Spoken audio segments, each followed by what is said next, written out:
Сайн байцгаана. Сайн байцгаана. Баянгол дүүргээс цаг авсан байна. Энэ 1 2 3 4 6 хүн байна. Ерөнхий хамтар судлаач дээр ирж байгаа юм уу? Тийм. Одоохондоо ерөнхий хамтар судлал дээр ийм хүмүүсийг явуулсан байна. Тэгэхээр чи одоо наадах юм бол Нийтдуудад бас байна. Одоо тэгэхээр уул нь тэндээс ч юм бол ерөнхий хамтар судлаач руу явуулах ёсгүй дээ. Ер нь бол шаардлага Тийм. Тэжээ чи ерөнхий хамтар судлаач юм эн чинь өөрөө явуулж байна. үлчээд наашаа нарийн ийм мэрэгжлийн юм чинь хэрэгтэй байна гэдээ явуулж байгаа юм. 13 энэ стийн хараа. Ингэж явж байгаа. Одоо тэгээд энэ хамтрын эмнэлгийн хаана очих уу гэдгийг нь цаанаас нь заагаад өгсөн байгаа юу?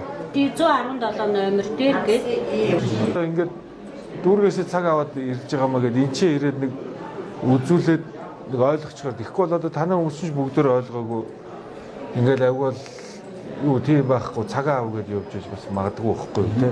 Эсвэл хүмүүсээс ч одоо уцсныхын номер бол байхгүй юу? Залгаа та ингээд Баянголоос ингээд манай хамтрын төвдөр би хамтрын эмнэлгийн ингээд одоо орлогч дарга нөгөө та нөгөө гэдээ асуулаа. Хэлж байгаа учраас хэлүүлээ. Эхэлж байгаа дээр нь цаахан ярьж аваад Цаг оруулсан Баянгол дүүргээс цаг оруулсан гэдэг очиг байна. манай иргэд маань нэг иймэрхүү. Өнөөдөр бас танай эмнэлэг дээр ирж ажиллаж байгаа гол нэг зорилго нь энэ захим 13-ын А байдгээ танилцаж байна. Эхний ээлжинд Баянгол дүүргийн эрүүл мэндийн төв хавдар судлалын үндэсний төв хоёр хоорондоо өвчтнүүдэд захимаар солилцдог болсон. Аучир бол байхгүй. Гэсэн хүмүүс өнөөдөртэй юм аа шүү дээ. Шууд төлөвлөлтөнд орж байгаа. Сая одоо жишээн дээр түрүү булчирхай хавдар онцлогдоод туяа эмчилгээ хийх ёстой мөрөд онцн гараад тэгээд танаа дээр ирээд 14 хоногийн дараа эмчилгээ нь эхэлж байна л да тий.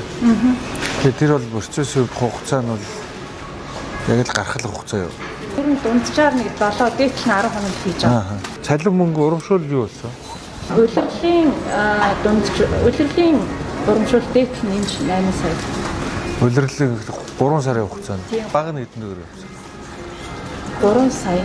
Одоо тэгээд ийм маягаар явхад болж гин үү тий? Болж юм бол тийм байна. Хичээл болох юм байна. Ажлууд бас цалинч нэмэгдэх юм байна. Хажууд улсын хэмжээнд ер нь ингэж жишг болж шүү дээ. Ер нь хамгийн их очир дугаартай байдаг л байсан тусламж шүү дээ. Тэгээ энэ ажилласны үр дүн сая та бүхний туяа эмчилгээнд дээр танилцуулж байна. Бараг 2 сарын очиртой байсан. 6 жил очирсан очрыг 6 сарын дотор байхгүй болгож болж байгаа. Тусламж үйлчилгээ үзүүлж байгаа туяа эмчилгээний эмч, физикч, техник, зөвлөгч нарын бүгднийхэн цалин урамшуул нь нэмэгдсэн. Цалин дээр нэмж авж байгаа урамшуул нь дээдл нь 5 саяг авсан. Доотлол нь 2 саяг авч байгаа. Биш улсын хэмжээнд бид нэр хийм бай эмчилгээний эмчнэрийг бүгдийг нь ингэж гүйцэтгэлээр нь цалинжуулдаг болж байгаа. За дүүргүүд хавдрын төвөттэй болж байгаа. Ингээд хавдрын тусламж үйлчилгээ бол утгаараа төвлөрлөн саарлж байгаа. Хаад одоо өдөр тутмын аймаг дүүргүүд хийдэг эмчилгээ хийхээ маш сайн бууруулах багасгах ёстой. Энэ ганц баримтлагдаг зарчим бол энэ салбараа нэг улс төрчлөлтөөс хол ойлгохыг маш их хичээдэг. Биднэрт бол хамгийн хэрэггүй зүйл бол эрхийг хоосон улс төрчлөлт. Сайхан цаг ирж байгаа шүү. Та бүхэндээ бүгдээрэнд нь ажил хөдөлмөрийн өндөр амжилт хүсье. Баярлалаа. Дараагийн уулзалт.